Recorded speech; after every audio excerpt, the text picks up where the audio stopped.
Call me crazy if you want, but I've never liked store-bought pesto. Honestly, Susie, that story is pretty crazy, but I think I can top it. So a long time ago, I went to a tennis tournament with my mom and we had to fly there. I fell asleep on the airplane. My mom did not. She ended up sitting next to some random lady she did not know.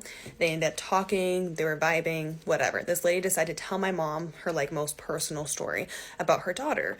And unfortunately, her daughter was murdered by this guy. So she told my mom this entire story. Basically what happened, long story short, her daughter was in high school and this guy had a crush on her, and her daughter was always really good friends with him, was really nice to him, whatever. But he came on to her and she was like, hey, I'm not interested, basically rejected him. But she was still very nice to him and whatnot. So one night she went to go babysit for this family, and I think she was texting him and she said that where she was. Anyways, this family had a pool and I think they were filling it up or something. So they wanted her to go check the water levels to make sure that the pool didn't overflow. While she went outside to check the water levels of the pool, this man got in the door. Luckily, the kids were already put to bed and everything. But when he got in the door, obviously, he unalived her.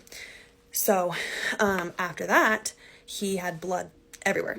There was blood everywhere. So he literally took his hands and wiped his hands all the way down the walls to where the kids slept and stood in the doorway of the kids' rooms. And they know that because they can see the bloody handprints of where he drug them down the wall to where he stopped. And luckily he did not harm any of these children, but obviously very traumatizing and horrible. And this lady ended up telling my mom all about it and how it actually ended up ruining her marriage too, because they just couldn't get over the loss of their daughter. And it was just horrible. But store-bought pesto is pretty crazy too.